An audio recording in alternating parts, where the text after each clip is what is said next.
लोगों में किसी की लंबी हाइट होना बहुत अच्छा माना जाता है, क्योंकि उनके दिमाग में एक सोच बनी हुई है कि जिसकी हाइट लंबी होती है उसको अच्छी करियर अपॉर्चुनिटीज मिलती हैं, लोगों में उसकी इज्जत होती है और उनको जीवन साथी भी अच्छा मिलता है। और इसी के चलते छोटी हाइट वाले लोगों को इंफीरियोरिटी कॉम्प्लेक्स यानी हीन भावना का सामना करना पड़ता है। और इसी के साथ लंबे होने के लिए कई कंफ्यूजन्स का भी, जैसे हाइट बढ़ाने के लिए कौन से सप्लीमेंट्स लें। बाजार में इतने सारे हाइट बढ़ाने वाले सप्लीमेंट्स आते हैं जिनके रिजल्ट्स आपको पता ही है कैसे होते हैं, जैसे कॉम्प्लान जो कि ज्यादातर लोगों ने लिया ही होगा। और कई लोगों के बेमतलब के ज्ञान से भी कंफ्यूजन होती है, जैसे भाई 19 साल के बाद ग्रोथ प्लेट रुक जाती है, फिर ना हाइट बढ़ने वाली तेरी। और कुछ लोग ये भी कहते हैं कि पर आपको इंटरनेट पर कई सारे हाइट बढ़ाने वाले एक्सरसाइजेस और डाइट प्लान मिल ही जाते हैं। तब भी दोस्तों एक कंफ्यूजन रह जाती है कि आपकी हाइट बढ़ना एकदम से बंद क्यों हो गई। तो किन वजहों से आपकी हाइट एकदम रुकने लगती है या बढ़ने लगती है, आज इसी के बारे में जानेंगे।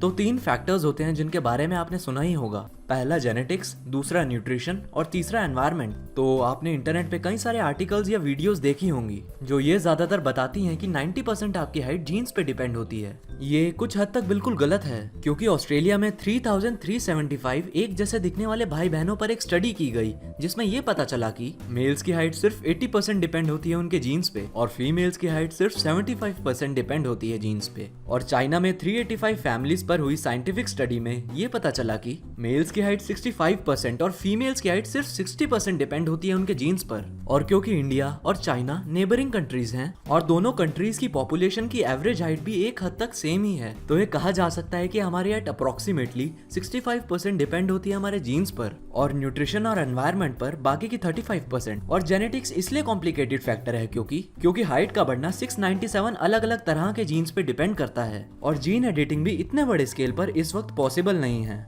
हमें फैट्स और कार्बोहाइड्रेट्स दोनों ही लेने जरूरी हैं, पर हाइट बढ़ाने के लिए सबसे ज्यादा जरूरी है प्रोटीन्स। आपको पता ही है कि प्रोटीन्स बने होते हैं अमीनो एसिड्स से और उनमें 2 अमीनो एसिड्स होते हैं, L-आर्जिनिन और L-ऑर्निथिन, जो सीधा इफेक्ट करते हैं हमारे दिमाग में पिट्यूटरी ग्लैंड को, जिसकी वजह से पिट्यूटरी ग्लैंड ज्यादा HGH छोड़ने लगती है। HGH मतलब ह्यूमन ग्रोथ हार्मोन, जिसकी वजह से आपकी हाइट बढ़ती है। और इसके अलावा कई माइक्रोन्यूट्रिएंट्स भी हाइट बढ़ाने में मदद करते हैं, जैसे विटामिन D3 मदद करता है बॉडी को कैल्शियम को एब्जॉर्ब करने में और कैल्शियम मदद करता है बोन्स की स्ट्रेंथ और साइज बढ़ाने में और जिंक और आयरन मदद करते हैं बॉडी के मेटाबॉलिक फंक्शन को बढ़ाने में, जिसकी वजह से ग्रोथ और भी तेजी से होती है। पर हमारे साउथ एशियन फूड में बहुत कम प्रोटीन्स और मैक्रोन्यूट्रिएंट्स होते हैं और इसी के साथ ये चीजें बहुत ओवर कुक्ड और फ्राइड भी होती हैं, जिसकी वजह से खाने में प्रोटीन और माइक्रोन्यूट्रिएंट के पेप्टाइड्स और मॉलिक्यूल्स टूट जाते हैं और पहले जैसे नहीं रहते और फिर वो बॉडी के लिए ज्यादा काम के नहीं रहते और यही वजह लैक ऑफ न्यूट्रिशन में बदल जाती है और आपकी हाइट रुकने का कारण बनती है। और आखिर में एनवायरनमेंट,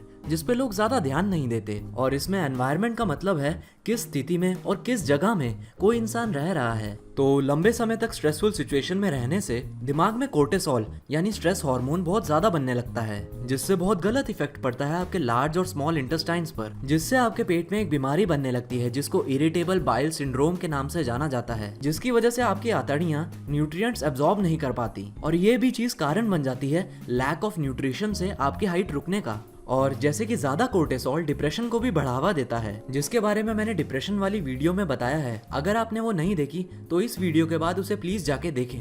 तो डिप्रेशन होने की वजह से आपको नींद बहुत कम आने लगती है और इसी के साथ अगर आपकी डाइट भी अच्छी नहीं है तो आपको पता नहीं चलता और आपको वीकनेस होने लगती है, जिससे आपके खड़े होने और बैठने का पोस्चर खराब होने लगता है और यही चीज फिर आपकी हाइट रुकने का कारण बनती है। और ज्यादा अल्कोहल लेने से भी आपकी हाइट रुकने लगती है और इसी के साथ और भी कई चीजें जुड़ी हैं। तो दोस्तों आपको अपनी न्यूट्रिशन और एनवायरनमेंट दोनों ही सही रखने हैं, क्योंकि दोनों एक दूसरे से जुड़े हैं। और एक साइंटिफिक स्टडी में ये पता चला है कि जब लोग इन दोनों चीजों को सही कर लेते हैं तो उनके हाइट बढ़ने के चांसेस बहुत ज्यादा बढ़ जाते हैं और उनके जीन्स में भी थोड़ा बदलाव आने लगता है। तो दोस्तों मिथ्स और ब्रो साइंस पे बिलीव करना छोड़ दें जो कहते हैं कि आपकी हाइट 19 साल के बाद नहीं बढ़ सकती।